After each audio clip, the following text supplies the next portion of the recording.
perkara yang disunatkan sebelum daripada kita sembahyang. Pekerjaan yang sunat dikerjakan dia dahulu daripada sembahyang. Dahulu daripada sembahyang apa? Sebelum masuk pada sembahyang. Kita berkaitan dengan syarat-syarat sembahyang selesai dah.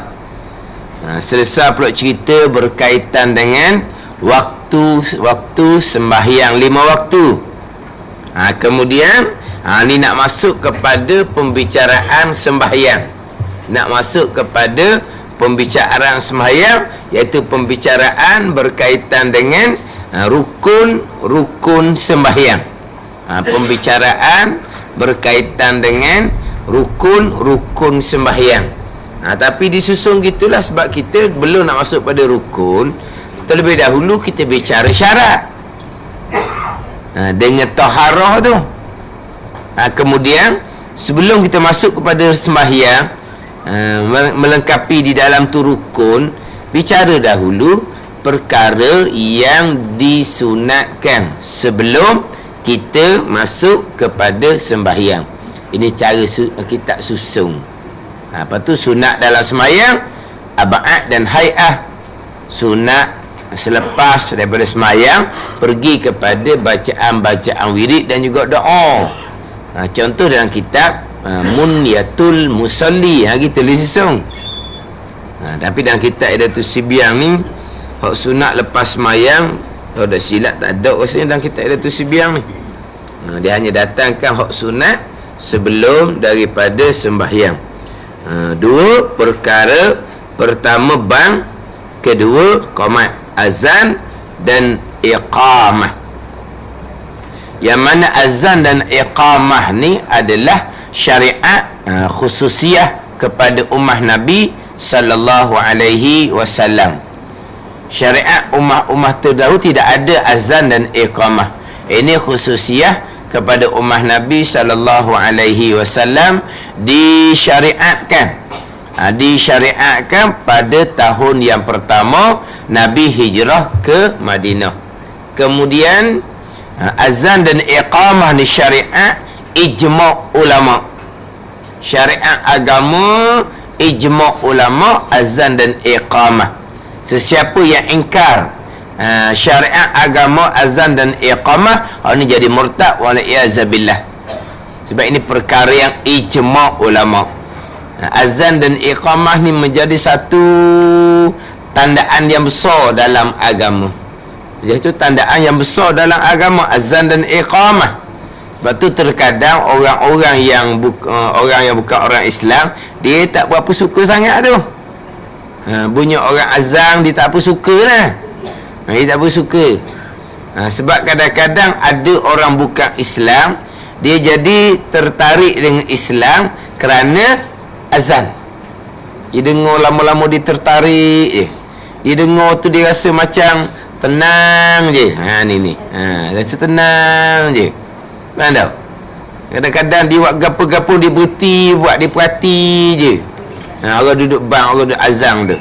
Lama-lama dia kau dekat. Dapat hidayah Allah Subhanahu wa ta'ala. Ini syiar yang besar dalam agama kita. Syiar yang besar. Faham tak ni? Kalau orang kafir tak berkenang tu, tak pelik lah. Kalau kafir tu tak berkenang. Cuma kita ni ialah azan dan iqamah. Azan contohnya, kita ialah kadang-kadang kena jaga juga. Jaga sebab kita tak ambuh jadi perkara agama kita ni dicerca oleh orang lain. Maka kita kena jagalah, jaga. Ketika mana kita nak ni, kadang-kadang azan dan iqamah lah. Azan lah. Kalau kita awal-awal duduk bunyi speaker kuat-kuat tu, tu lain tu. Terutama sekali kalau sebelah pagi, tu kena jaga tu. Ini bukan kata orang yang bukan Islam. Orang Islam pun kadang-kadang terganggu hak mereka. Sebelum dah boleh masuk waktu subuh contohnya, hidup bising dah, speaker kuat, konak-konak nak suruh bangun belaka. Dia tak ada hak dia. Dia tak ada hak nak kejutkan orang sebelum masuk waktu. Dia tak ada hak nak kejutkan orang sebelum masuk waktu. Orang sedang tidur. Ni kadang-kadang dah semua awal lah masjid. Sebab apa?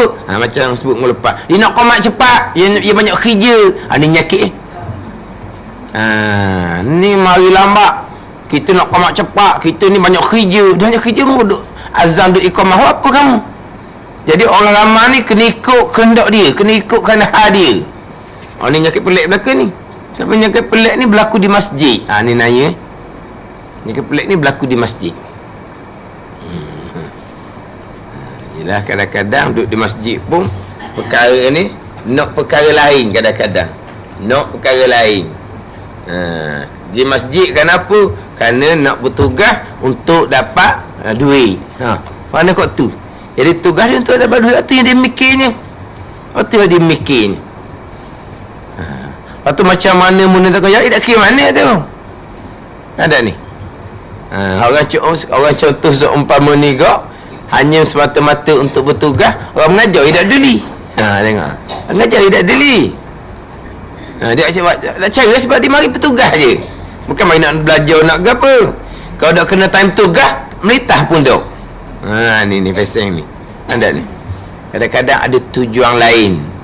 Kadang-kadang untuk dapat kemegahan. Ni akan jadi punuhan belaka ni. Kalau majlis surau, tempat yang mulia, tempat yang suci, kalau ada golongan-golongan seumpama jadi penuh ranah. Ada ni. Kadang-kadang orang nak pangkat dalam masjid. Walaupun pangkat tu tak ada gaji. Pangkat tak ada gaji dalam masjid ni sukarela. Tapi orang berebut nak. Sebab apa ni? Sebab nak ketinggian. Hak dalam kitab kita dulu ingat tak? Kasih kepada kemegahan. Ni. Kasih kepada kedudukan. Nak duduk atas dia orang ni duduk atas. Mana kalau carta betul. Atas tu siapa dengan ada gambar. Ini nak gitu. Ni nak gitu. Ni jadi rosak ni.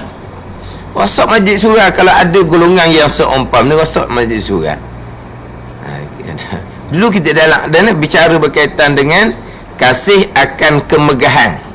Didatangkan ayat Al-Quran, tilkad darul akhiratu naj'aluha lilladzina la yuriduna uluwan fil ard wala dunya. Tak ada bahagian lah di akhirah. Dan orang yang tidak melakukan kerosakan. Tuhan kata negeri akhirah ni kami sediakan bagi mereka yang tidak kehendak akan ketinggian di dunia dan tidak melakukan kerosakan di dunia. Manakala orang ni kehendak ketinggian di dunia dan melakukan kerosakan di dunia, tak akan ada bahagian di hari akhirat. Tapi kenapa ayat tu guru tu? Orang yang tidak kehendak ketinggian dan orang yang tidak melakukan kerosakan. Berarti kalau orang tu kehendak ketinggian, dia akan melakukan kerosakan. Dia duduk masjid kerana nak pangkat, nak ketinggian. Kadang-kadang masjid tu akan jadi rosak, jadi huara. Sebab apa? Dia manfaat tak? Dia nak ketinggian. Kalau orang tegur orang, beri pandang orang apa, dia akan dah. Sebab apa? Dia. Siapa dia? Ni orang nak ketinggian. Dia akan melakukan kerosakan. Walaupun dalam masjid sekalipun. Tu kata kalau ada golongan seumpama ni, payah. Jadi kita bertugas, hak elang tu elang lah, tu hidup. Tapi lillahi ta'ala. Lillahi ta'ala ni kita atur mengikut hukum. Aku ni mereka yang dipertanggungjawabkan di majlis surah ni pula tahu bab hukum hakam. Ada ni. Jadi kalau lah untuk azan, itu tak ada. Itu syiar agama kita. Kita nak pasang kaset, nak pasang apa sebelum tu, kita tengok keadaan macam mana. Kadang-kadang orang tengah semayang dalam masjid, kita mari pasang kaset. Ganggu tak orang semayang sunat dalam masjid? Kalau ganggu apa hukum?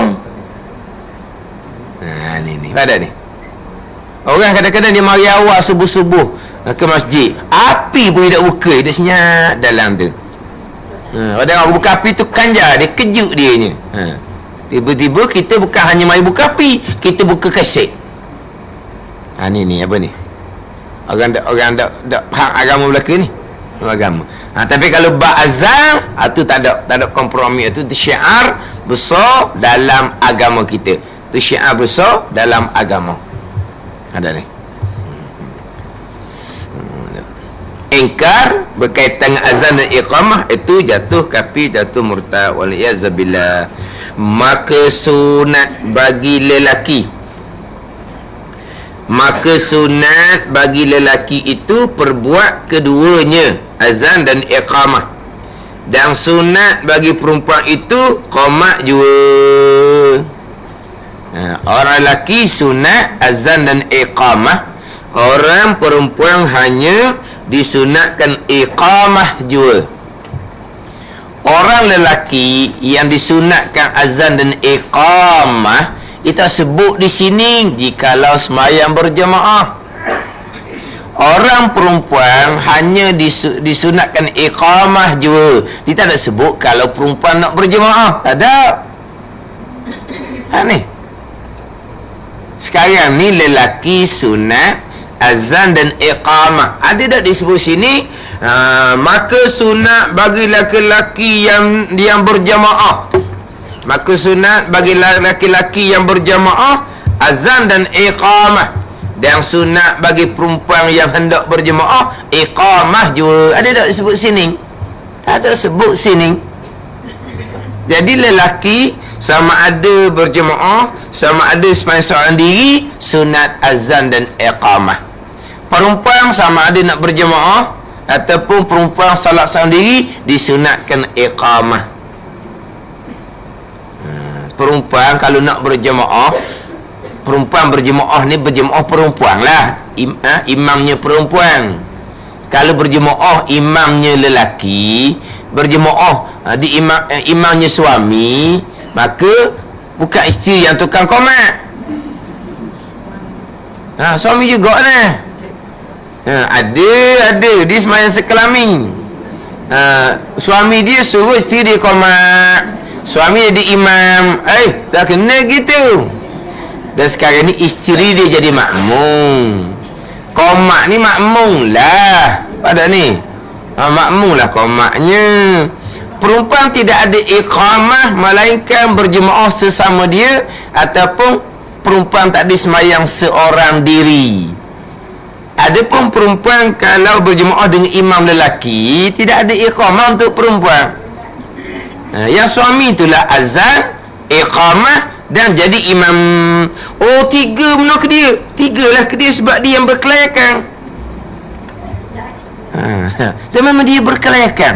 Hak dia yang berkelayakan. Azan dia juga, perempuan tak ada azan.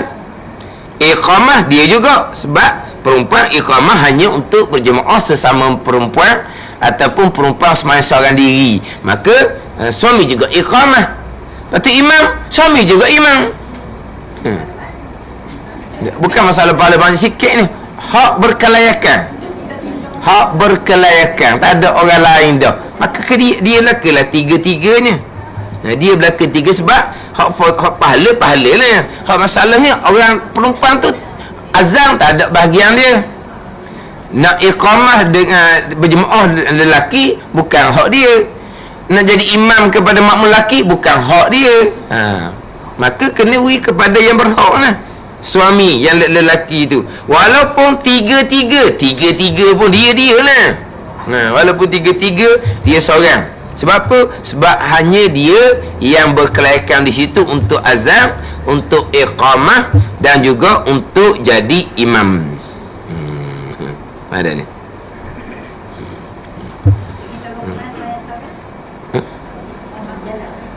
Qomat je lah.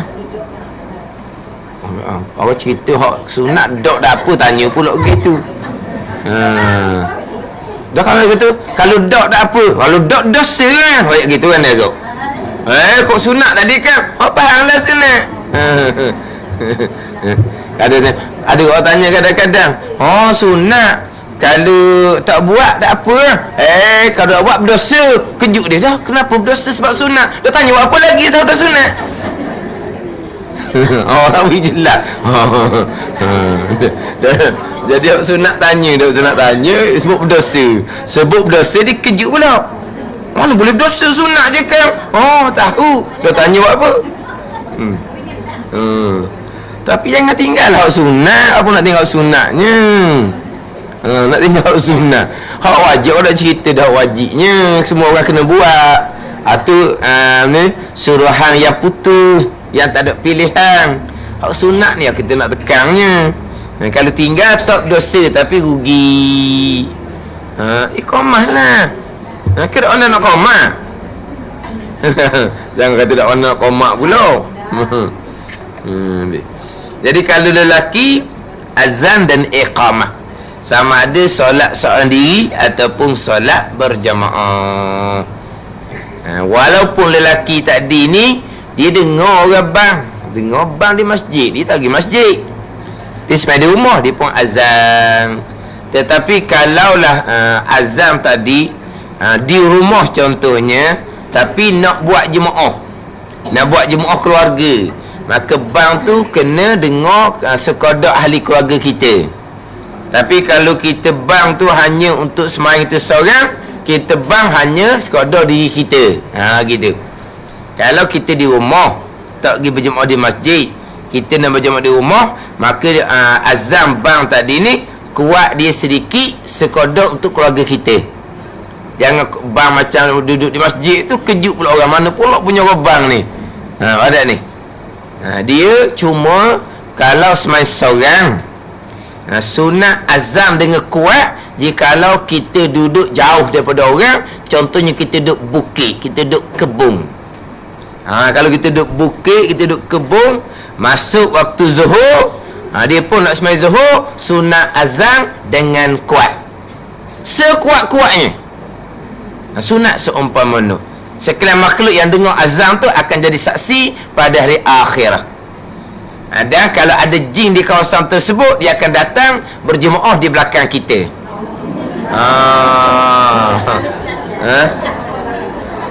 Pujing gitu kok. Apa? Berdiri bulu roma. Takut lalulah nak bang kuat, mari duduk belakang. Tak apa-apanya. Apa tak adanya? Di mana tempat adalah jinnya. Tak takut apa. Tapi punya kata jin akan datang berjemaah, dia jadi takut dah pulaknya. Nak kena bang slow-slow lah. Kalau bang kuat-kuat, dah bang kuat-kuat. Jin akan datang berjemaah di belakang kita. Memanglah jin ada di mana-mana. Tapi tak payahlah. Jin tu lah kadang-kadang nak masuk dalam hutan. Orang dulu-dulu lah, Tok, cucu nak masuk ni. Tok dia dalam hutan. Dia royak, Tok, cucu nak masuk dalam hutan. Takut kosek tok ni, dia royak dulu nak masuk. Kena tok dia tu. Dia cucu. Yelah, jin ni ada hak Islam. Jin Islam pula ada hak Islam baik, ada Islam jahat. Ada gitulah. Kenapa ngosek-ngosek tu kita baca Quran, dia boleh baca Quran? Dia Islam. Dia Islam apa ngosek? Tengok orang Islam kan, ada dah hak jahat. Gitulah juga dianya. Hak jahat, hak nipu, hak macam-macam. Ada belakang lah. Ada hak jin kafir, macam orang, ada orang kafir, gitulah. Jadi makna kalaulah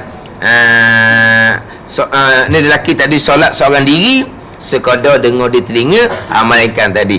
Kalau di azam di tempat yang tidak ada orang, maka disunatkan bang dengan nyaring. Sebab Nabi SAW pernah menyuruh Abu Sa'id Al-Khudri.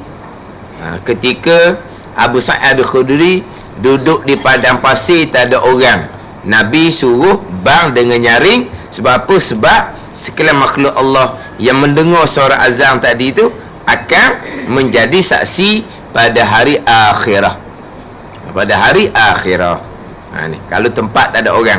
Tetapi kalau kita hanya semasa diri di rumah kita, maka setakat dengar telinga kita saja.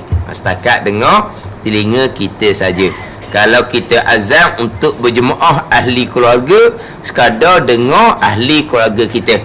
Mana kuat sedikit lah nak banding dengan kita azam untuk sembahyang seorang diri. Kalau kita azam untuk sembahyang seorang diri, sekadar dengar di telinga, sekadar dengar di telinga. Untuk jemaah keluarga, untuk dengar di keluarga kita lah, untuk dengar ahli keluarga kita. Hadis Nabi perintah Abu Sa'id Al-Khudri tu, hadis tu hadis sahih Bukhari. Nabi kata, kalau kamu berada di tempat ternakan di padang belantara, mak Nabi perintah supaya azan, Nabi perintah supaya farfa sautak, angkat oleh kamu akan suara kamu bin nida, dengan seruan azan. Kerana tidak mendengar suara muazzin tadi oleh jin dan oleh manusia ataupun oleh sesuatu, illa syahidahu yaumal qiyamah, malaikat menjadi saksi pada hari qiyamah. Hadis sahih Bukhari.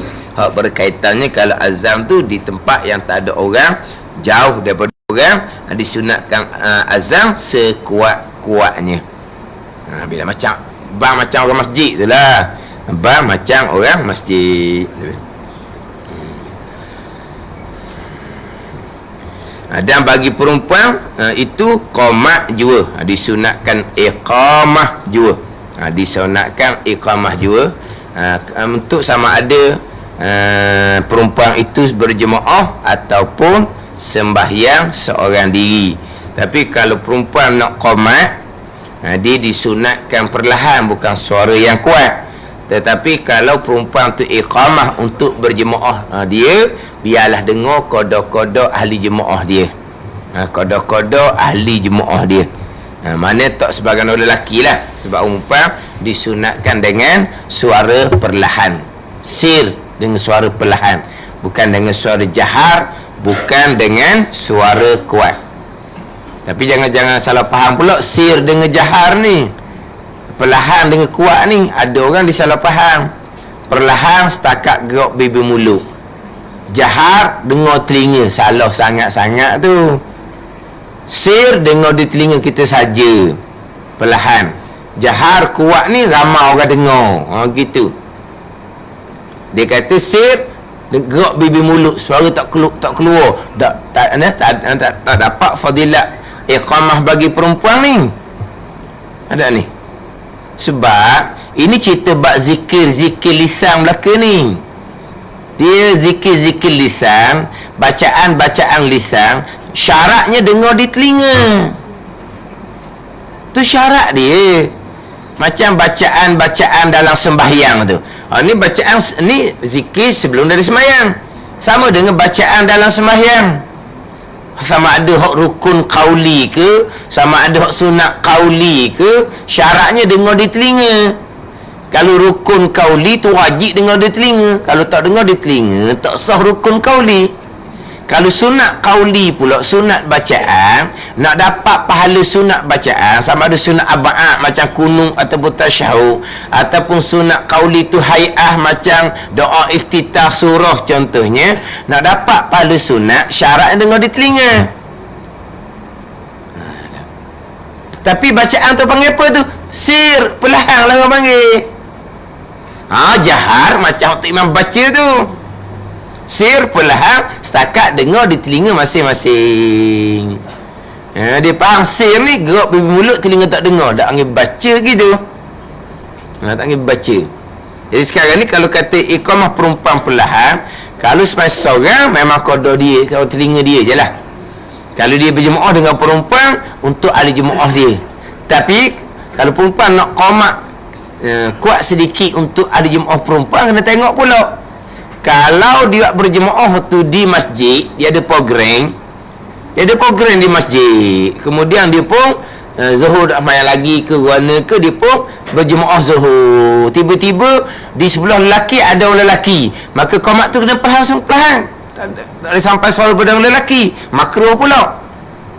Ada ni. Contohlah dia ada program mana-mana, sesat program dia pun pergi masjid ramai-ramai. Sampai di masjid orang siap dah semayang, orang siap dah. Jadi siapa tu lambat, orang siap dah. Maka orang lelaki ramai lagi luar tu, Iqamah qada dia je lah. Kemudian orang perempuan, tapi ni Ismail Zahur memang bacaan perlahan. Kalau jenis bacaan kuat macam maghrib isyak pun, dia tak boleh kuat dah tu sebab ada orang lelaki. Mana ni? Di asalnya perempuan dengan lelaki sama saja berkaitan dengan bacaan, sama ada kuat ataupun perlahan, sama saja. Lelaki dengan perempuan sama. Mana-mana bacaan yang kuat, bagaimana bacaan yang disunatkan kuat bagi orang lelaki, disunatkan kuat juga bagi orang perempuan. Subuh, maghrib, isyak bacaannya kuat, perempuan pun bacaannya kuat juga. Tapi kata dalam kitab, di antara 5 perkara yang berbeza lelaki dengan perempuan, di antaranya adalah bacaan kuat tadi tu. Berbezanya di mana? Berbezanya lelaki ni sunat kuat, tak ada syarat apa-apa. Perempuan sunat kuat, syaratnya jikalau tiada lelaki ajnabi berhampiran. Itu beza dia. Kan tak ni? Beza dia kan dalam kitab kan 5 perkara yang berbeza antara lelaki dengan perempuan. Termasuk bacaan kuat tu. Subuh, maghrib, isyak, Fatihah dan surah di 2 rakaat yang pertama sunat kuat. Sama je dengan perempuan. Yang bezanya lelaki sunat kuat tak ada syarat. Sunat kuat semata-mata. Orang perempuan sunat kuat jikalau tiada lelaki ajnabi berhampiran. Manakala tidak ada lelaki ajnabi berhampiran, perempuan ni berjemaah sesama perempuan, imam sunat baca kuat. Perempuan ni sembahyang seorang diri di rumah, sunat baca kuat subuh, maghrib, isyak. Aduh ustaz, kita orang puan tak pernah pun baca kuat semai subuh, semai maghrib, semai isyak ketika semai seorang diri di rumah. Bapa di rumah ada lelaki ajnabi ke? Tak ada, ada anak menantu je. Lepas tu kenapa tak baca kuat? Dia akan kata perempuan baca perlahan kan? Oh, lelaki je baca kuat, salah faham gitu. Dia kata beza kan lelaki perempuan, beza betul syarat je. Lelaki sunat baca kuat semata-mata, tak ada syarat. Perempuan sunat baca kuat jikalau tiada lelaki ajnabi. Itu beza dia. Jadi dia kata daripada muda dia semasa orang di rumah, subuh maghrib isyak tak pernah baca kuat, tak dapatlah pahala sunat hayat.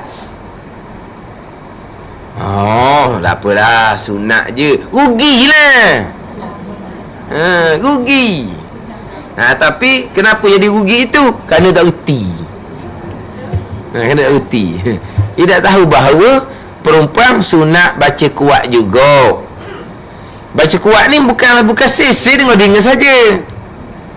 Subuh, maghrib, isyak. Jadi kalau perempuan tu berjemaah, imam baca kuat. Kalau perempuan tu sembahyang seorang diri, baca kuat lah seorang diri tu.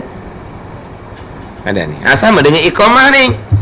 Kalau berjemaah perempuan, di iqamah kuat sikit.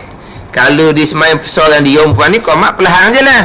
Tapi walaupun kata iqamah kuat sedikit, kalau nak berjemaah sesama jemaah perempuan, kena tengok pula. Ada orang duduk luar tu sebab kita nak berjemaah Zuhur ni, orang sudah main Zuhur tak balik lagi. Orang tengah wirid lagi. Ada orang lelaki ramai lagi luar. Qomat qada dengar suara kita je. Kita qada dengar sama-sama kita. Jangan suara tu lajak sampai kepada sebelah orang perempuan. Walaupun suara perempuan bukan aurah. Walaupun suara perempuan bukan aurah. Pada ni. Suara perempuan bukan aurah. Sebab apa? Sebab sahabat-sahabat perempuan tanya Nabi SAW secara direct. Kalau suara perempuan aurah, nescaya sahabat perempuan kalau ada masalah, dia akan tanya melalui isteri Nabi SAW. Isteri lah pula yang tukang tanya dengan Nabi. Tapi sahabat-sahabat perempuan, dia tanya soalan dengan Nabi secara terus, secara direct. Mana di situ suara bukan aurah. Suara perempuan bukan aurah. Tetapi perempuan diharamkan melembut-lembutkan suara di hadapan lelaki ajnabi. Cakap biasa tak apa. Jangan awak macam kedai pelayang tu. Pergi abel, lepas tu duduk di atas kursi pula. Itu pasal lain tu. Itu pasal lain.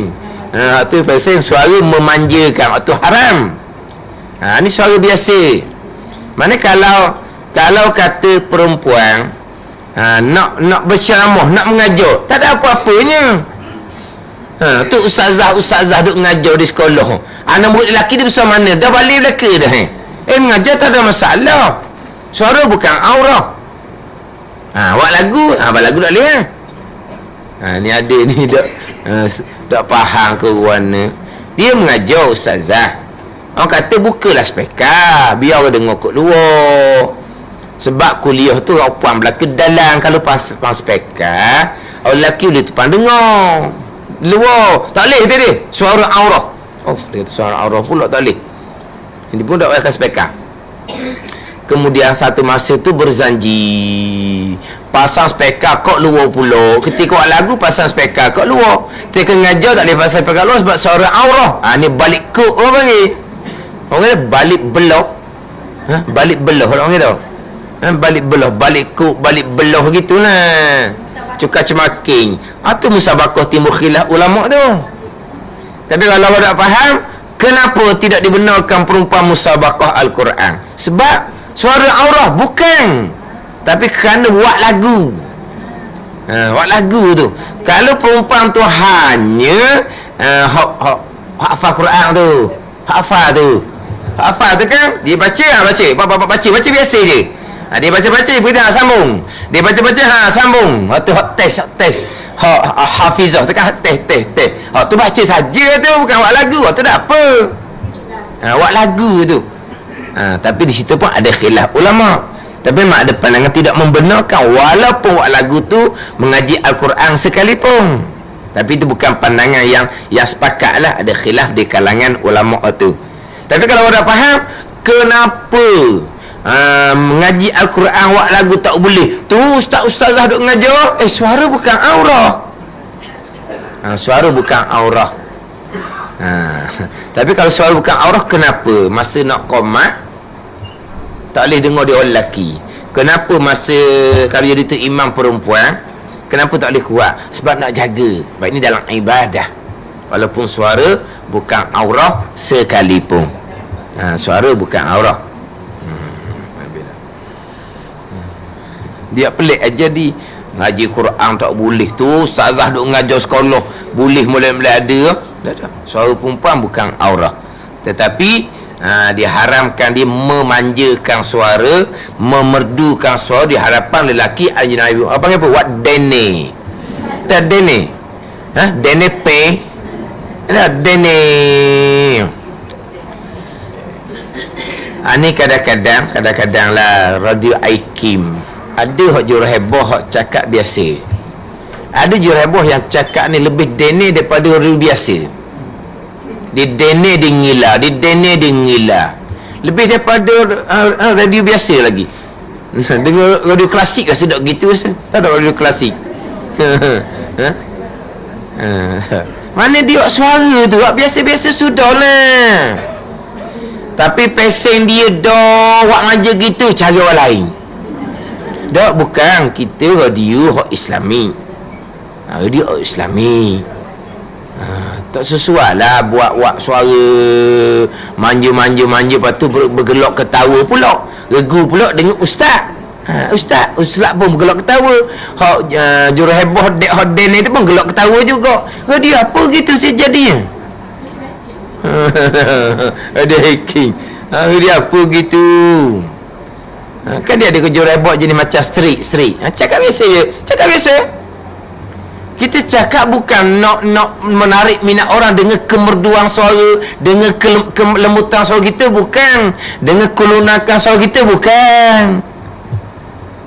Ada ni. Dia agama ni dia jaga belaka. Ni kalau orang ditomuh mana? Dia kata beratnya orang lelaki ni. Orang puan nak musabaqah pun tak beri. Orang lelaki pelik-pelik sungguh lah. Dengar musabaqah buat lagu pun dia naik rang, dia kata. Bukan rang, tak nak jaga fitnah. Dah ni. Dengar perempuan memerdukan suara, melagukan suara dengan mengaji Al-Quran pun orang lelaki rang juga, dia kata. Oh berat ni kata. Bukan tak tanya orang geram tak orang, tapi jaga daripada fitnah. Tak faham pula kan?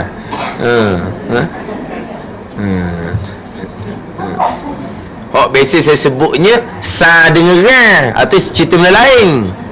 Sa dengeran, satunya puji, satunya keji. Hak mana sa, hak mana ran? Satu puji. Puji ni kita jadi jadi kembang jadi luar lubang hidung. Kalau keji ni panggil apa? Ran. Puji sa. Gitu. Gitulah dua orang. Ya. Maknanya selagi kita masih lagi ada sa ataupun ran, kita masih duduk di orang awam, basirah kita belum terbuka. Mana ni? Tapi kalau orang basirah terbuka, Allah puji, alhamdulillah, Allah Ta'ala segala-galanya. Orang keji, subhanallah, segala-gala Allah Ta'ala. Ni baru orang ada makam. Ni ngaku ada makam, puji, senyum mewek. Kalau orang dok puas, orang kritik, merah lalu muka. Ni bukan. Selagi ada sa, selagi ada ran, basirah belum terbuka. Ada ni.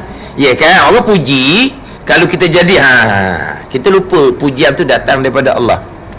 Kalau orang keji, sa nak marah, kita lupa kejian tu datang daripada Allah. Sebab baik buruk semuanya qada dan qadar Allah Subhanahu wa taala. Tapi kalau orang yang terbuka basirah, puji ke keji ke sama sahaja. Sebab kesemuanya qada dan qadar Allah Subhanahu wa taala.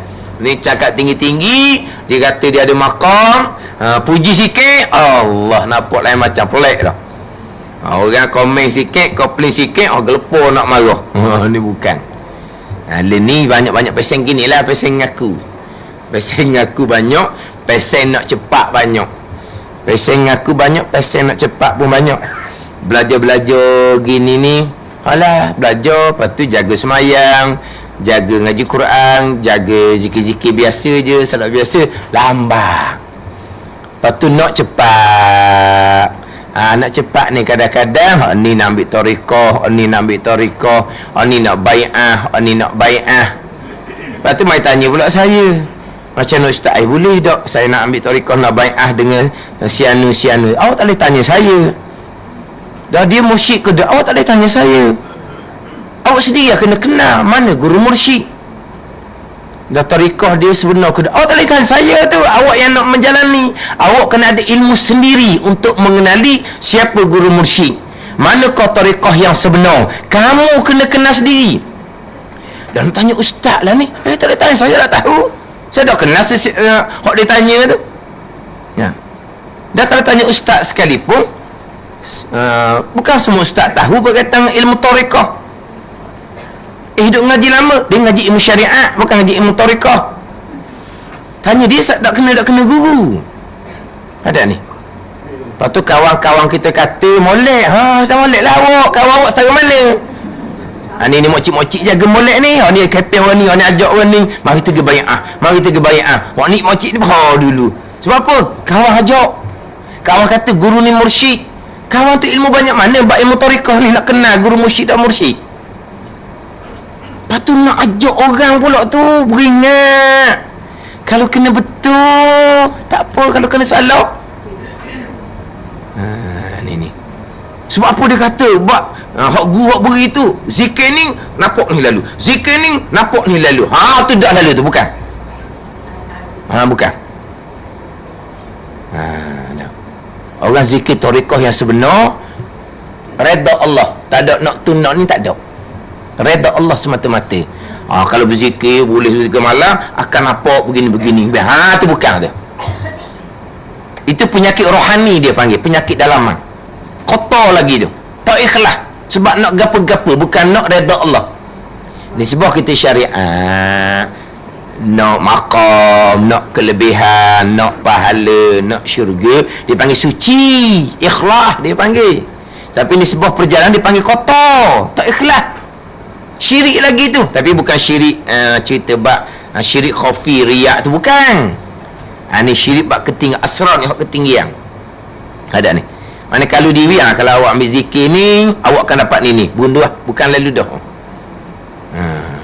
Tapi cepat pula dapat, lagilah bukan. Hak sebenar nak mari sungguh suci dalaman. Ni tak mana halu boleh lalu dah, tu bukan. Lepas tu dia kata gitu, dia jalan dia bersalah. Badan ni.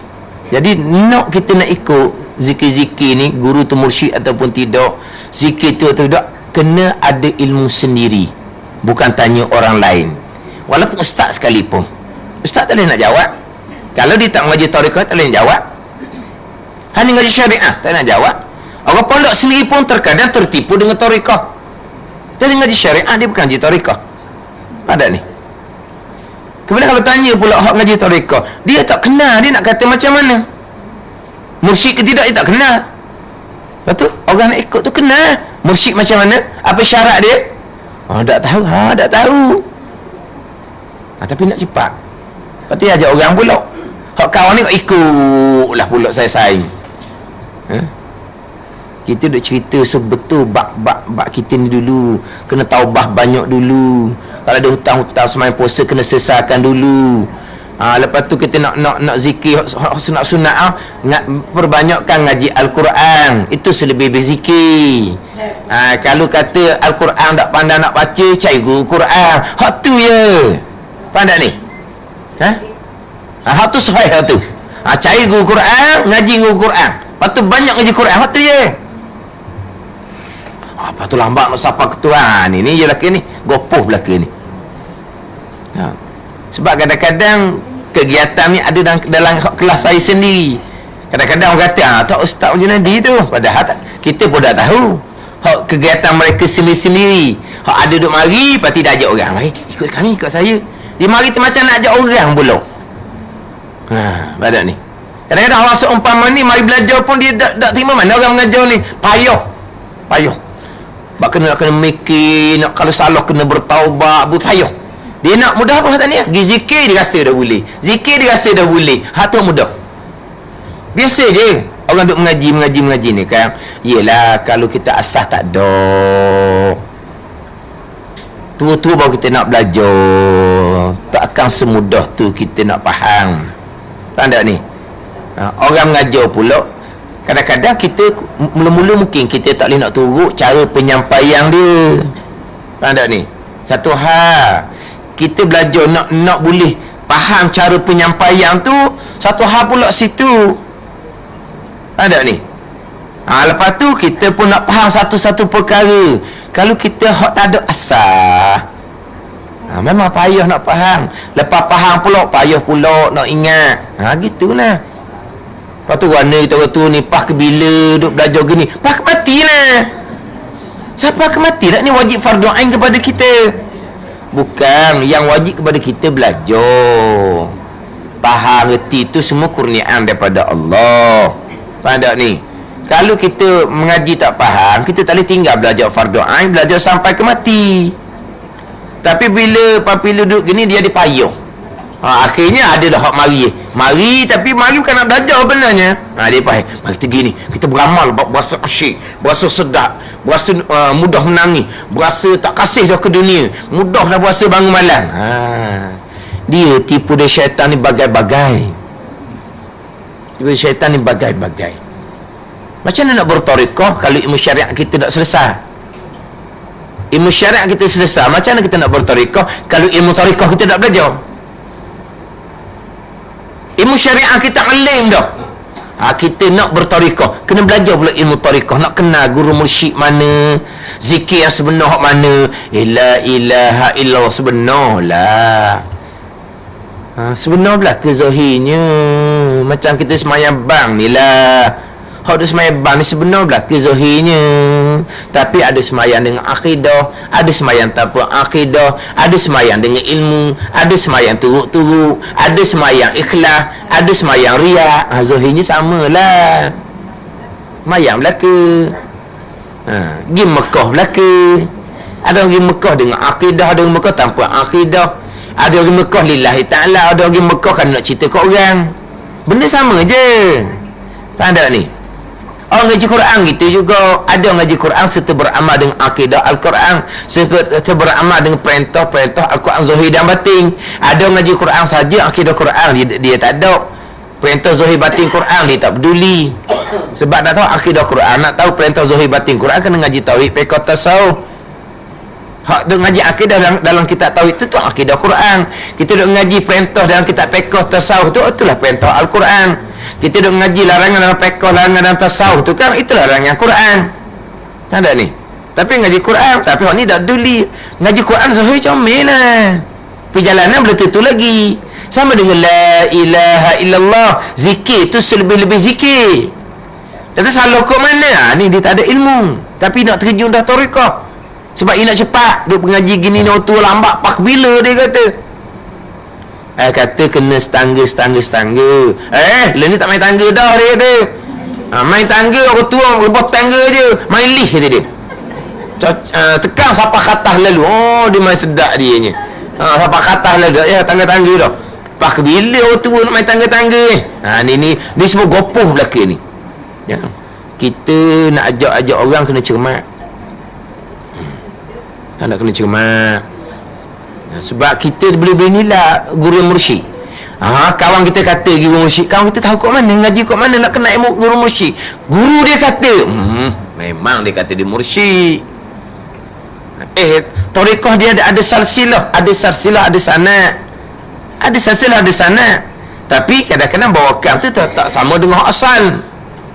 Kalau ada silsilah, ada sanad sekalipun, guru yang mursyid sekalipun, zikir yang sebenar sekalipun, dah kita macam mana? Syariat lepas ke tak?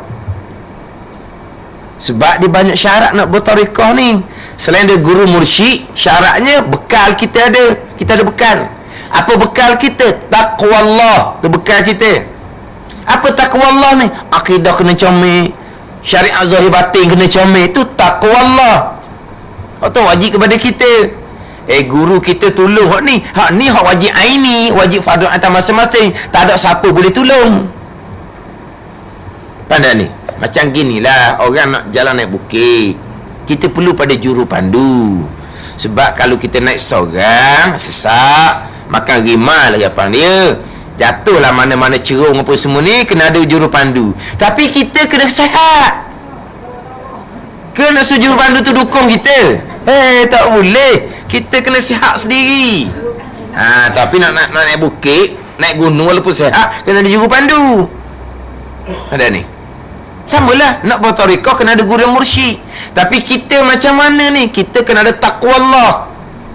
Yang tidak ngaji akidah, bab fiqh, bab tasawuf, nak jadi taqwa Allah lah ni. Tu pun nak sampai ke tahap takwa sungguh. Pun boleh tentu lagi kita ni. Ilmu syariat pun dah selesai. Dia nak pergi pada zikir, nak pergi apa banyak lagi kot tanggungjawab kita ni. Tu jawab pada diri kita. Lepas nak cucu kita macam mana? Lepas tu kenapa guru tu kita tak ada syariat pun dia tarekah kita? Tu dia tak mursyid. Dia tak pandai pilih orang.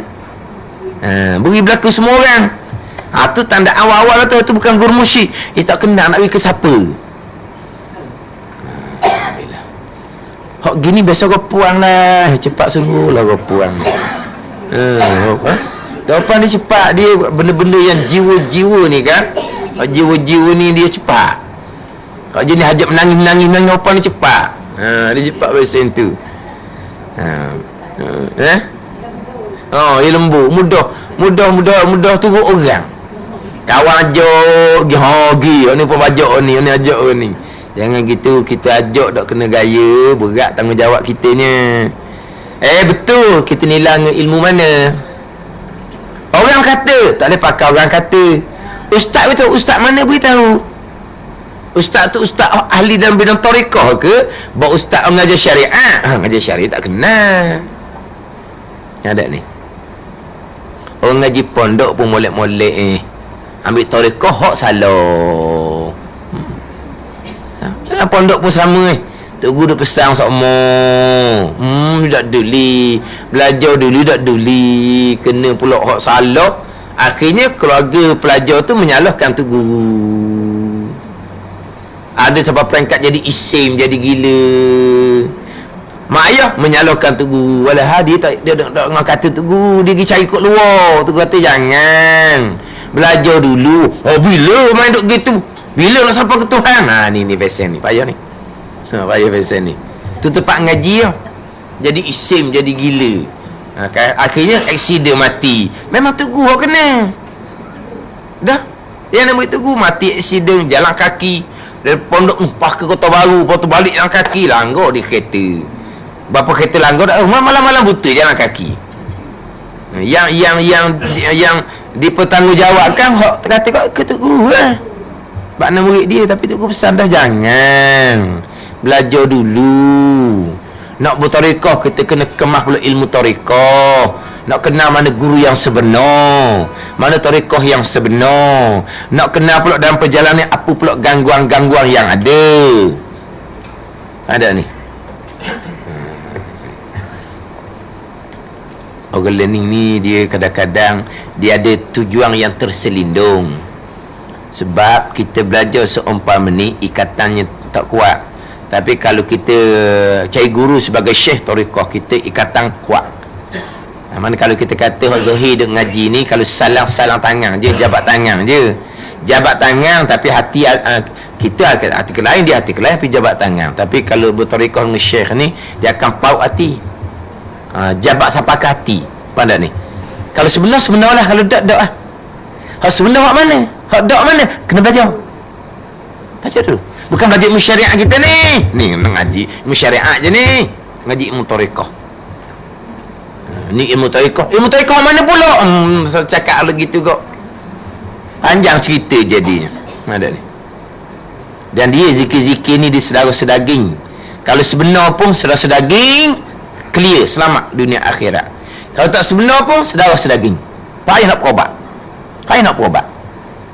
Ada. Kalau tak sebenar pun sedaging, payah nak berobat. Patut timbul pelik-pelik ni, timbul pelik-pelik ni kan. Hak ni timbul Allah lah, macam-macam ni. Hak macam-macam Abuya lah, apa lah, Rasulullah Abuya, apa semua. Ni timbul. Sebab apa jadi tak dia nak benterah? Dia sedara sedaging. Dia makan dalam. Apabila Abuya berkehendak, pasti akan berlaku. Jadi Tuhan pula dah. Kehendak pasti akan berlaku ni. Hak Tuhan. Pada ni. Macam-macam ni yang main. Tapi kenapa dia orang ni, orang rupa agama belaka ni, kenapa dia tak bertaubat, tak berubah? Dia makan dalam, dia makan sini. Sedara sedaging. Payah. Sebenar sedara sedaging, tak sebenar pun sedara sedaging. Kena jaga molek lah. Rupa hak nombor satu ni. Cuba tengok sungguh bukan apa.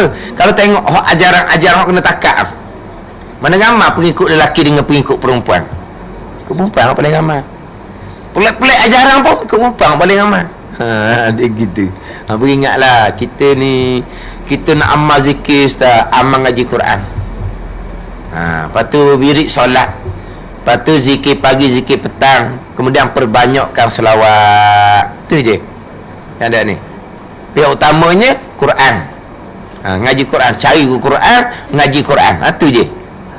Kawan kita ni kan, kelas kitab, kelas Quran.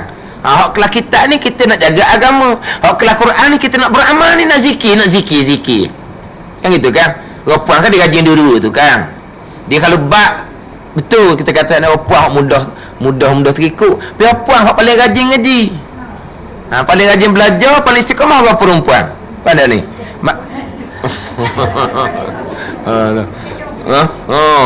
Cik puji ya. Betul sungguh. Bukan nak puji, bukan benda sebenar. Memang kalau bab belajar memang puan hak rajin.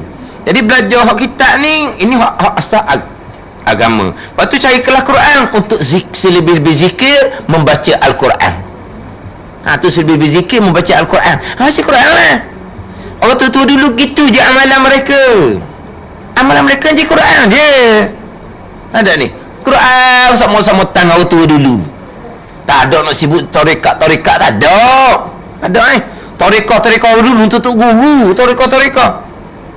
Hak orang awam biasa ni kak, hak amalan sunat kak ngaji Al-Quran. Tapi orang kita nak ambil jalan pitah, Dah dia buta Al-Quran. Nak ngaji Al-Quran payah dia ambil tarekat sebab mudah zikir dia kata. Tak kena ngaji Quran kan hak tak ada asah, tak ada asah pun. Kalau sungguh insya-Allah lah. Tadi kalau puan kan dia rajin di istiqamah kan. Dia mula-mula je. Mula-mula nak pergi ngaji tu, malu kat orang lah. Oh, tua-tua dah baru nak ngaji Quran, buka mulut dengar, mu tengok aku tengok mu. Mu haji baca gitu. Memang mula-mula je. Lepas tak ada mula-mula je. Ada ni, mula-mula je. Senapah tu panggil. Sekejap. Betul, clear. Tapi waktu mula-mula nak lepas waktu tu dah nak pergi tau. Apa ada ni? Ngaji Quran ni kan buka mulut kan, buka mulut. Orang nak kata apa pun kadang orang tengok ni, orang tengok ni. Tak ada kata apa, tak ada isyarat apa-apa pun jadi orang jadi macam terkejut lah. Mula-mula je. Ada. Pak macam ngaji kita, ngaji Quran, ngaji kita, ngaji Quran. Zikir-zikir tarekah. Nah, itu semula tu. Atau nak bertarekah kena belajar suku sakat pula. Ni tak ada tanya orang ni. Kita kena kenal sendiri. Biar ilmu tu kita kemah diri. Jangan duk lorak sangat kau. Lorak. Hak nak segera ni bagi nak segera. Kita ngaji akidah pun kadang-kadang kalau tu orang-orang hak tu suruh ulang tak faham lagi ke? Faham dah tapi ulang nak pergi jadi padahal faham dah. Sebab apa? Sebab gitulah dia takutlah sebab faham, takut dia kata dia faham sebenarnya tak faham pun, dia takut gitu. Belajar kitab, belajar Quran, tu je amalan. Belajar kitab payah sikit, sabar, gitu je lah. Kewajipan kitanya talabul ilmi faridatun ala kulli muslimin wa muslimah. Tuntut ilmu tu wajib, tuntut belajar tu wajib. Faham tak faham itu kurniaan Allah Subhanahu wa taala. Tuhan wi cepat faham ujian pula dia sombong kan. Tuhan wi lambat faham ujian pula ni kan jadi putus asa kan. Kena tu belakang kena jaga belakang, itu atas kurniaan Tuhan. Tuhan nak wi faham segera, besar ujian dia. Tuhan nak wi faham tu lambat, besar ujian dia. Kita redha dengan qada Allah Subhanahu wa taala, kita sabar dengan qada Allah Subhanahu wa taala. Kita ngaji bab benda sunat-sunat ni pun ni benda sunat je ni. Bagi lelaki sunat azan dan iqamah. Lelaki mana? Lelaki majmu'ah. Tak cerita majmu'ah sini. Kemudian sunat bagi perempuan qamat juga. Perempuan mana sunat qamat ni? Perempuan berjemaah sama perempuan? Tak, termasuk perempuan seorang diri. Bila cerita sini lelaki berjemaah ke majlis cerita. Ada ni. Orang lelaki sendiri pun setengah orang tak tahu azan tu sunat. Dia ingat qamat je sunatnya. Orang lelaki waktu tua kita ni kalau qamat mesti dia qamat.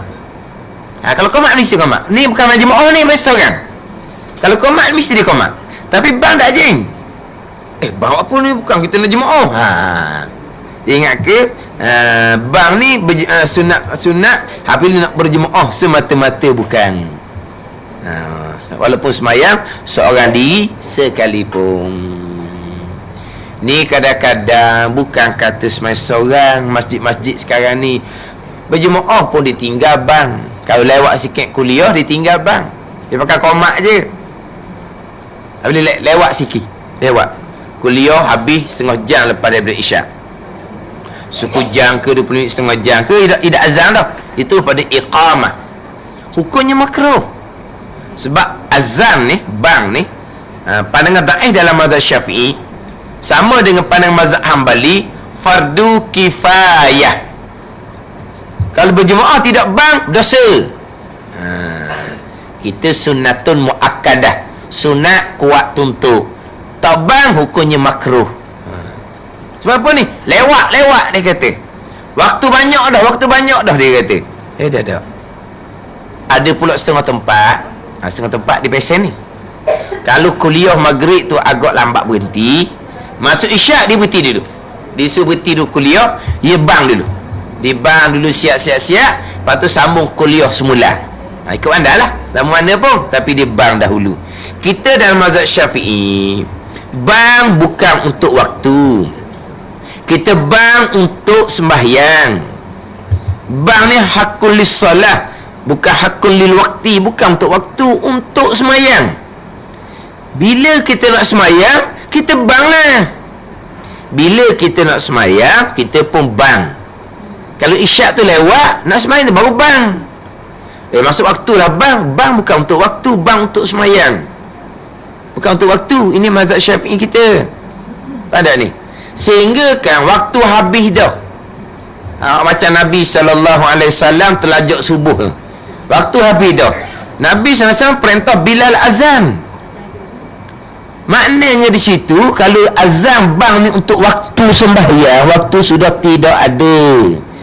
Waktu sudah habis, matahari sudah syuruk, terbit matahari dah. Kenapa Nabi perintah Bilal azan? Sebab nak sembahyang. Maka bang untuk sembahyang. Bang bukan untuk waktu. Bang untuk sembahyang bukan untuk waktu. Jadi bila masuk waktu isyak, nak sembahyang lagi, lambat lagi, kuliah panjang. Bang apa? Bang kerana waktu masuk. Kita bang bukan untuk waktu, kita bang untuk sembahyang. Siapa tak nak sembahyang, baru kita bang. Biar syaitan lari. Mana? Barulah kita sembahyang. Ni tak ada apa-apa ni. Kadang-kadang orang ngajar tak ada turun daripada meja. Dia komat dah. Dia bukan ni kuliah maghrib berhenti lambat. Orang ngajar tak ada turun meja, tak ada turun kursi, dia komat dah. Lepas tu suruh dia tu imam pula. Orang mengajar tu sejam dah, lelah dah, lepas tu suruh bayi tu imam pula. Oh, kata pelik-pelik sungguh lah dah. Kalau dia azam dahulu, jadi kita ni pun boleh bertorak dulu. Mana-mana orang habis semayang, masuk kuliah tadi, dia boleh keluar pergi ambil semayang. Jadi ada ruang dia. Bila dia tidak azam, dia tidak bang, orang tengah-tengah kuliah tu dia bangun ambil semayang. Sebab nanti lambat, kalau ambil semayang segera, nanti orang komat cepat, dia ketinggalan. Ni ada timbul orang tengah mengajar dia bangun keluar ni. Bangun keluar gimana tu? Nak pergi ambil air semayang. Kenapa? Tunggu habis kuliah lah ambil semayang. Habis kuliah komak lalu dah. Dodang kita nak ambil semayang. Maka dia pun tengah-tengah kuliah, dia pun bangun ambil semayang. Situ dah comel dah. Tak ni? Dah comel lah. Tapi dah kalau tidak dia isyak dia lambat. Kadang-kadang surakaat pun tak surakaat ketinggalan kadang-kadang. Dah sebab dia tak ada azan. Mana ni? Ada tempat tu. Dia ada seumpama tu. Saya biasa sebut lah. Saya biasa sebut. Makkah Tembusu. Itu saya biasa sebut. Saya makan Tembusu, kuliah maghrib sejam. Bukan maghrib sejam. Kalau kata start macam malam baru ni. Malam baru ni start dalam 7.32. Berhenti 8.32. Isyak 8.4 minit. Maknanya setengah jam saya tambah. Setengah jam. Sebab start lambat. Diwirid maghrib panjang. Panjang. Jadi start lambat. Tapi apa start lambat sejam. Lepas setengah, isyak pukul 8.4 minit. Lepas setengah 8.32 baru habis kelas. Azan macam biasa. Sembahyang qabliyah macam biasa. Lepas tu sembahyang isyak berjemaah. Habis isyak wirid subhanallah macam biasa, alhamdulillah macam biasa, Allahu akbar macam biasa. Tak ada apa-apa tak ada kata bunyi kuk-kak perut lapar, tak ada nak pergi mana sekarang ni orang tak makan dah, malam makan siang dah, sekarang ni makan petang. Setengah tempat azan, tapi dia tu iqamah, dia tak ada qabliyah isyak. Ada. Setengah tempat dia azan, tapi dia tidak ada qabliyah isyak, dia tu iqamah. Qabliyah isyak tak ada masalah, kita boleh buat lepas isyak. Kalau iqamah segera, qabliyah isyak kita buat selepas. Pandai ni, qabliyah sebelum isyak kita boleh buat selepas. Waktu dia lagi bukan qada tu, waktu dia lagi, tak ada masalah tu. Tapi di tempat dia tu iqamah. Lepas tu biasa kalau kuliah habis lambat, qabliyah dia tak ada, wirid istighfar je. Lepas tu Allahumma lalu dah. Tapi tak lawan wajib akal tembusu. Dia lekat gitu. Azan lah, qabliyah isyak tetap ada. Lepas tu wirid macam biasa. Wirid macam biasa. ada dengan ayat kursi. Macam biasa. Tak ada potong-potong. Hasil ngajar tu je tempat hak dijaga walaupun isyak lambat. Macam ni. Payahlah tu. Padahal apa masalahnya? Allah pukul 9 lebih siapa lah di rumah. Bagaimana kau? Ayolah. Dia bang untuk solat. Kalau solat isyak pukul 8.30, bang pukul 8.30. Pukul 9 sudah program, bang pukul 9. Jadi azan untuk solat. Azan bukan untuk waktu. Waktu hak pandangan dalam mazhab Syafi'i kita. Dan syarat bagi orang bang dan iqamah itu 3 perkara. Pertamanya Islam, keduanya mumayyiz, ketiganya laki-laki. Ini syarat bang dan iqamah, lelaki. Tapi kalau iqamah sahaja, lelaki dan perempuan. Wallahu a'lam.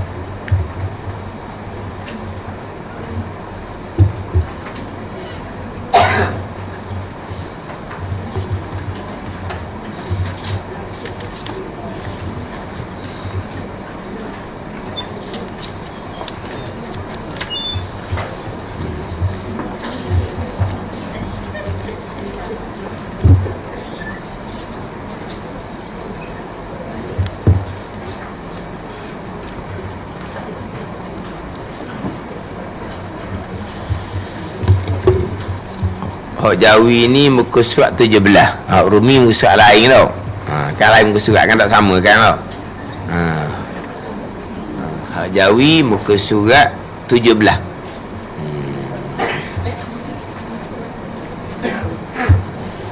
Kehidupan dan kesenangan dunia adalah sementara tau.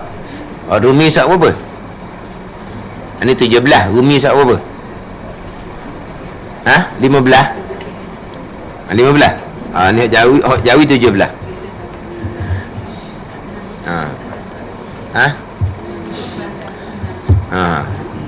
15. Jadi hak Rumi 15, hak Jawi 17. Pakai Rumi belaka? Jangan Rumi. Tak kerti Jawi ke? Dia kata reti tapi lambat. Lepas tu kalau reti tapi lambat, kalau pakai Rumi lagi lambat. Lagi lambat reti. Kalau reti Jawi tapi lambat, kalau pakai Jawi lambat tu dia cepat sikit. Jawi reti tapi lambat. Lepas tu ambil Rumi pakai lambat tu. Pakai lambat. Qala al-muallifu rahimahullahu ta'ala wa nafa'ana bi'ulumihi amin. Kehidupan dan kesenangan dunia adalah sementara.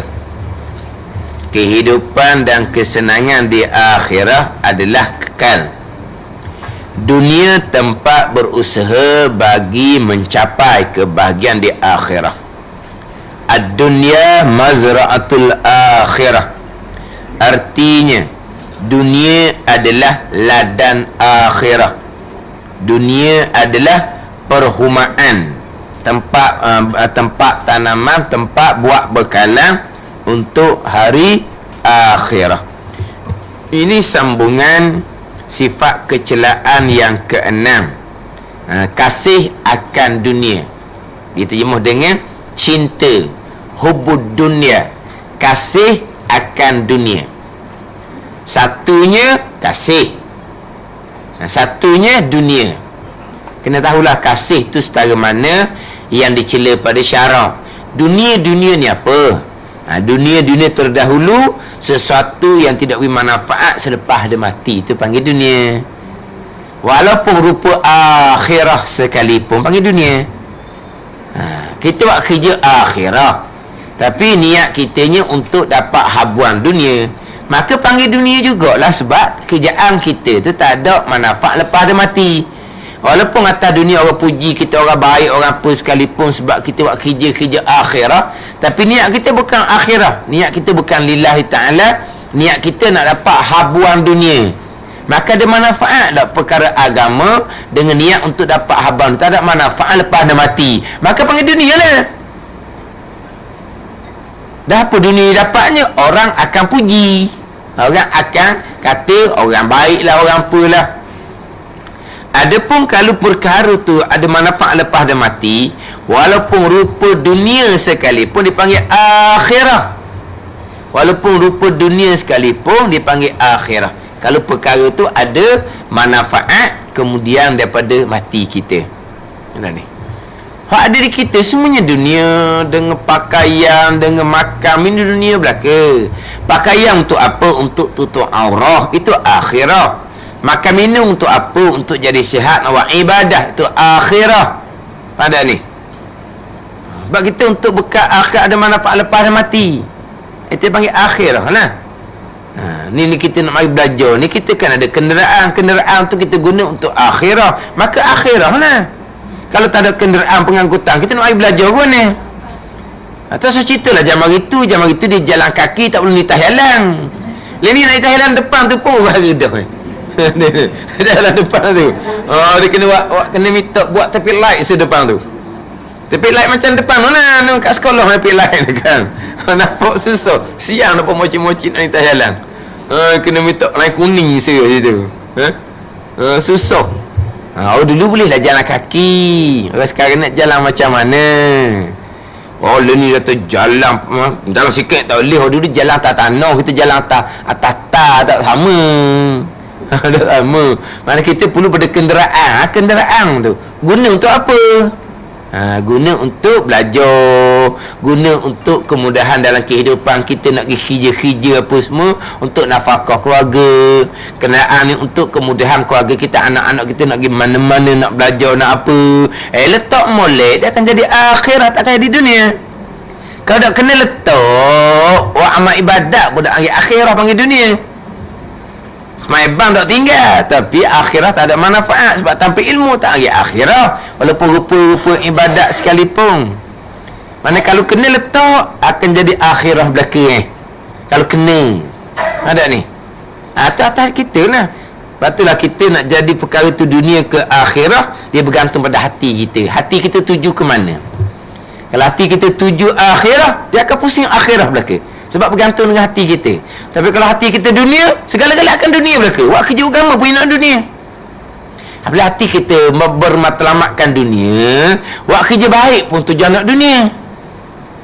Tapi kalau hati itu matlamat akhirah, kerjaan dunia pun lilat untuk akhirah, akan jadi akhirah juga. Itu bergantung pada hati kita.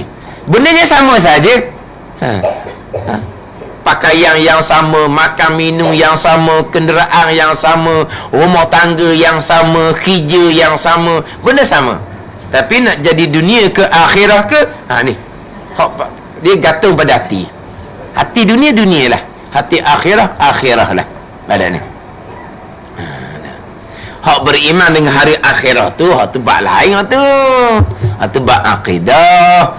Tidak beriman dengan hari akhirah tu kafir tu. Ada orang Islam pastilah beriman dengan hari akhirah. Hak beriman, hak akidah tetap. Orang kafir je tak percaya kepada hari akhirah. Kita orang Islam pasti percaya dengan hari akhirah. Percaya, tapi hati kita tuju mana? Tuju hak akhirah ke tuju hak dunia? Nak jadi akhirah kena belajar lah. Atau kata kalau kena letak ilmu akan jadi akhirah. Kalau anak kita belajar pun ilmu akidah kemah, ilmu semayang bang kemah, belajar ilmu dunia pun tujuannya apa? Biar jadi tujuan akhirah. Nak khidmat pada masyarakat, untuk tolong masyarakat, jadi akhirah. Kalau berjaya nak supaya mudah kehidupan, jadi senang kita nak belajar agama apa semua, jadi akhirah. Kalau kena letak. Pandai ni. Tapi kalau kita ilmu agama tak beri, lepas tu belajar ilmu, kadang-kadang ilmu agama tak beri dah.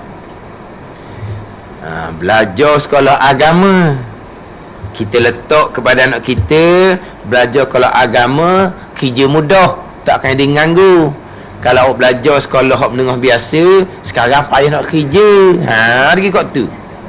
Pada ni. Sebab kalau belajar sekolah agama, keluar tak ada lagi nganggu. Sebab apa? Nak jadi ustaz, kerja-kerja kerajaan ni masih lagi banyak kekosongan. Ada orang ajar gitu. Tak kena ajar niat gitu. Dah. Cakap apa kita ajar seumpama tu, anak kita kosak dia gitu. Ada ni. Lepas tu kita ajar molek, belajar agama supaya dapat redha Allah. Supaya jadi anak yang bertakwa, jadi bekalan pada ibu bapa nanti. Itulah sepatutnya. Lepas tu kalau dapat kerja, dapat apa, itu untuk kemudahan kehidupan atas dunia. Tapi matlamat jadikan untuk akhirah. Tapi kalau mula-mula sekali dah, tak apalah belajar agama lah. Kalau nak kerja mudah. Kalau belajar dunia payah. Kan learning kan? Orang learning kan, budak-budak learning kan. Belajar tinggi-tinggi, kalau kerja pun tak pakai apa CJ dia tu, pakai CJ SPN je kadang-kadang. CJ tinggi tu hutang banyak mana nak kena bayar. Berhutang orang learning tak macam dulu. Lepas tu kalau ngaji agama mudah. Jangan kau tu. Ngaji agama biar lillahi ta'ala, nak redha Allah, nak beramal, nak keluar daripada kelam jahil kepada terang ilmu, biar matlamat duduk situ. Ada ni, biar hati kita tu berpaling daripada dunia, zuhud, berpaling hati dari dunia, bukan buang dunia di tangan. Yang salah faham ni. Zuhud lain, fakir lain. Fakir ni di tangan tak ada harta. Zuhud ni berpaling hati daripada dunia. Dunia ni pada ni, berpaling hati dari dunia, perkara yang tak ada manfaat selepas dia mati. Kita tengok orang fakir, dia zuhud, tak kena. Kita tengok orang kaya, dia ahli dunia. Jangan kata gitu. Kita ingatkan sahabat ni miskin-miskin. Saya nak bakar, kaya. Saya nak Umar, kaya. Saya nak Osman, tu ceritalah. Saya nak Abraham bin Auf, tu masyhur lah dia nya. Hotel wajib syurga belaka tu. Pada ni. Tapi hati zuhud, walaupun dunia banyak di tangan. Pada ni. Maknanya kena awal-awal dah. Sebab sebelum ni orang panggil apa? Sebelum tupu pada belajar ilmu dunia, kerja dunia, ajar duk agama. Ajar agama. Patut ajar agama ni sebelum balik. Ada ni. Kita belajar dunia, lepas ada tu nak ajar siapa mana pun.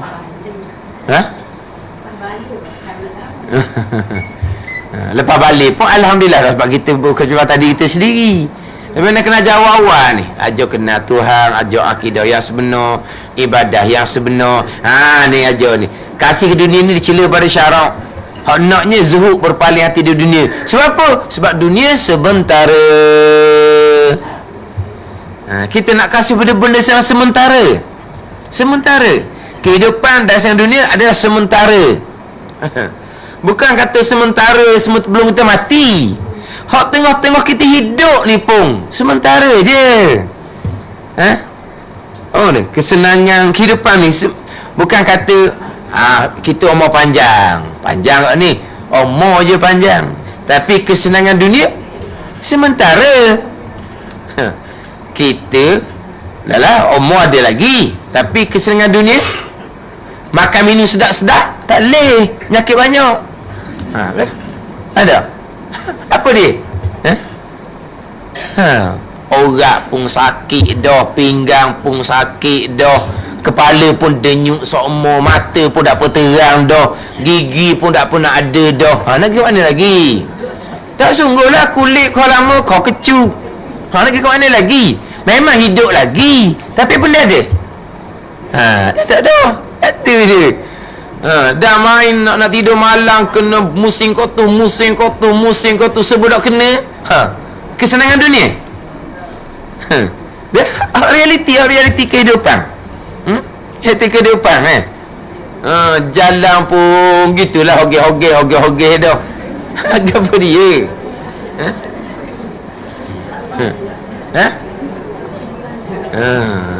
Hak kata hidup lagi ni, umur panjang lagi ni, tapi hak kesedapan dunia tu ada tak? Dia bukan tempat kesedapan.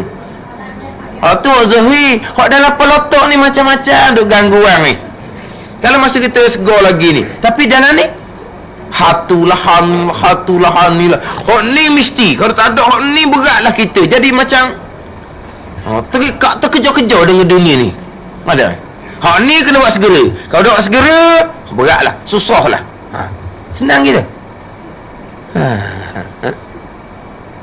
Dia orang kafir lah, orang kafir tak tahulah dia punya ni. Orang kafir ni akhirat ada dah, dunia dia. Kita tengok dia kan, kerja macam mana dia menikmati. Ketika mana dia menikmati dunia. Ada juga kalau kira-kira. Sebab tu pok kafir ni kalau dia makan semeja. Sebab apa? Tu je bakal kenikmatan dia. Sebab apa sebelum tu tak ada. Dia macam kerja pah mati. Neraka dia je. Ada ni. Tak ada benda pun sebenarnya. Mana kalau kita segar lagi pun tengok. Otak kita, akal kita penat semua. Penatlah. Itu dunia. Kan? Ni dah Aisyah mau banyak ni waktu realiti di kita masing-masing. Realiti di kita masing-masing. Makan lebih sikit, lalu dah. Dulu makan sepinggan okey. Sekarang makan setengah pinggan pun dah. Tu belum lagi hok kata dah hok mana? Kenyang tu hok ni hok tak pernah lepas tu hok tu hok dak kata kena macam-macam, dia kena pergi ke hospital semua, kena pergi klinik semua, kena hok tu lagi lah. Masing-masing jadi doktor sendiri, cocok sendiri, jadi doktor sendirinya. Hatilah dunianya. Ada ni. Cocok pun insulin. Cocok sendiri. Mana lagi kesedapan dunia? Ada. Kan ni. Tu dunia. Tu bisa. Masa dulu nak makan benda tak ada, duit tak ada. Sekarang ni senang, tak boleh makan juga bisa. Kan ni. Macam apa? Sementara. Dan kehidupan dan kesenangan akhirat adalah kekal. Kesenangan ni apa? Akhirat kekal, bukan kata akhirat je kekal. Kesenangan akhirat tu kekal. Sebab itulah kalaulah dihidup atas dunia 1000 tahun sekalipun dengan sepenuhnya kesenangan, di hari akhirat sekejap padam dah. Kalau kena seksaan hilang habis. Ada dah dunia. Kata 1000 tahun tak ada. Sekejap je dengan seksaan di hari akhirat. Mana kalau tak dunia ni susah macam mana pun, akhirat ni sekali mata je cukup dah. Cukup dah untuk akhirahnya. Dunia tempat berusaha bagi mencapai kebahagiaan akhirat. Dunia mazra'atul akhirah. Iaitu dunia ada ladang akhir, dipanggil perhumaan bagi akhirat. Kita nak bekal akhir ni di dunia ni lah. Sebab tu kata kita tidak boleh tinggal dunia. Sebab kita agama tidak memusuhi dunia, bukan cela dunia. Sebab dunia lah tempat kita cari bekalan untuk perjalanan akhir kita, perjalanan yang panjang. Tempat kita nak berbekal di mana? Di dunia lah. Wa tazawwadu fa inna khairaz zadi taqwa.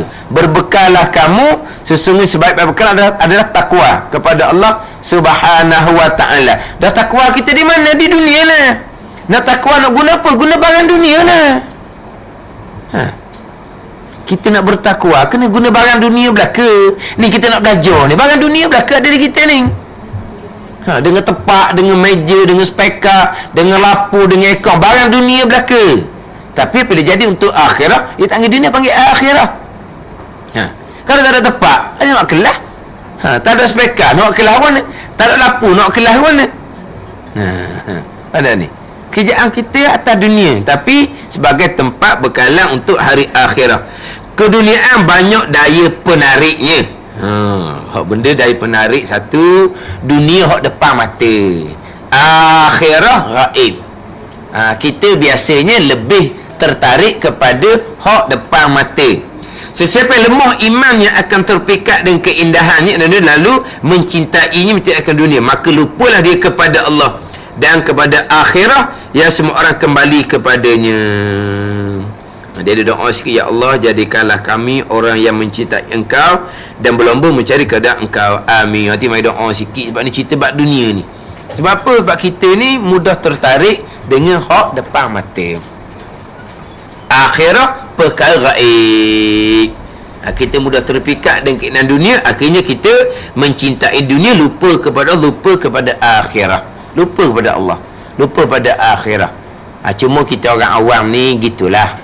Kita tak lupa ke Tuhan, sembahyang bang tak tinggal, belajar pun tak tinggal, buat amal ibadat pun rajin kodo-kodo, tapi hati kita tu masih lagi mencintai kodo-kodo kita.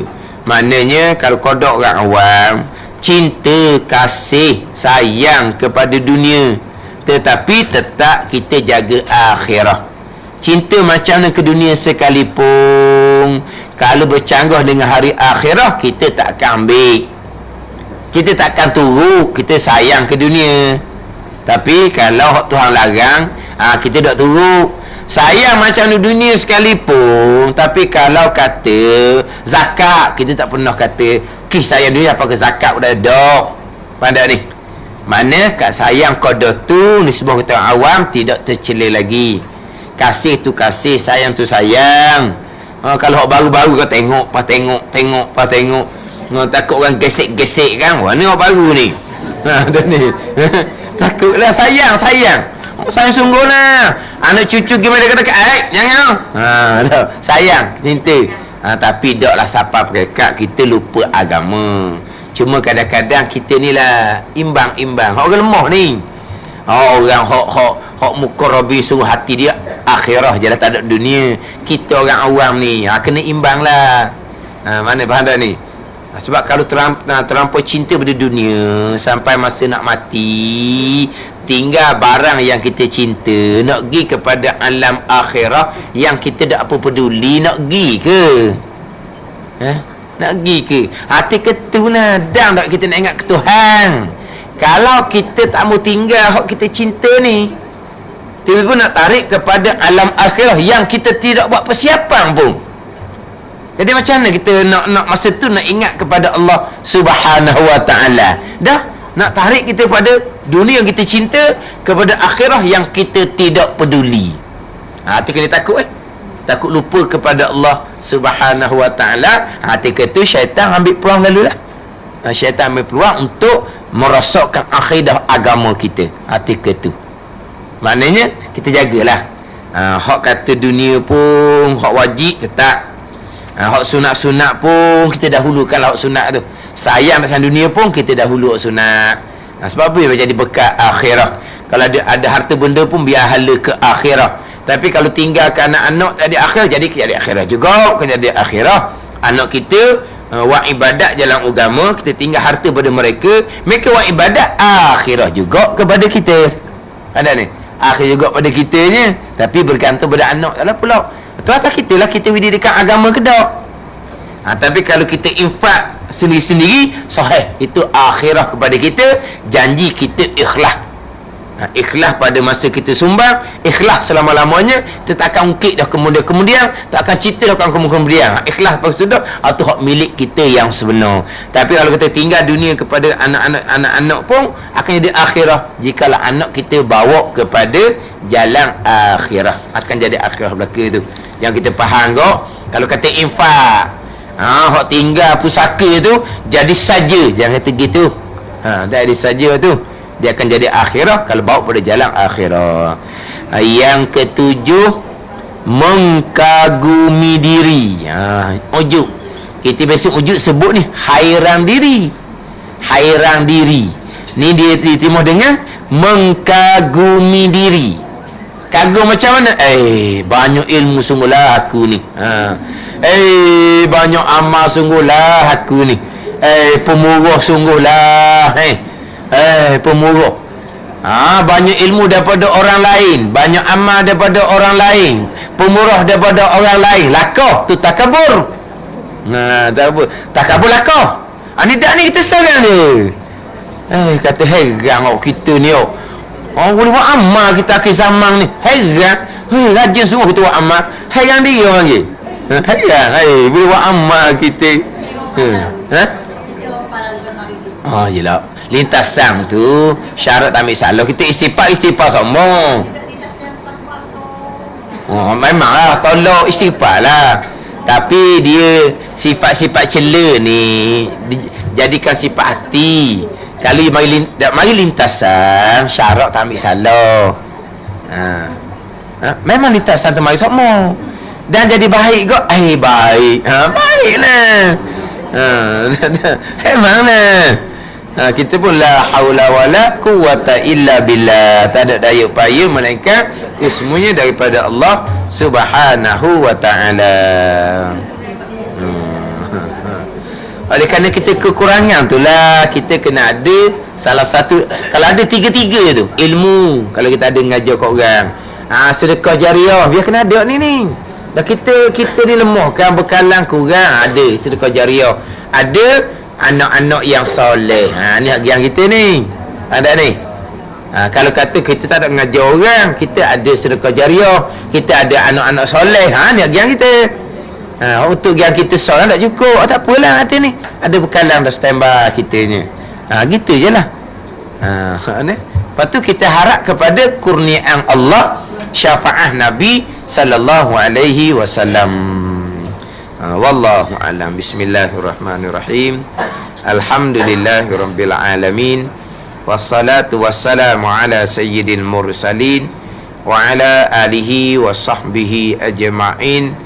Allahumma ftah alaina futuhal arifin. Allahumma allimna ilma akdamin wa fahimna famas sabiqin warzuqna ruqat talibin. Allahumma zidna ilma wa alhiqna bis salihin. Wa sallallahu ala sayyidina Muhammad wa ala alihi wa sahbihi wa sallam. Walhamdulillahi rabbil alamin.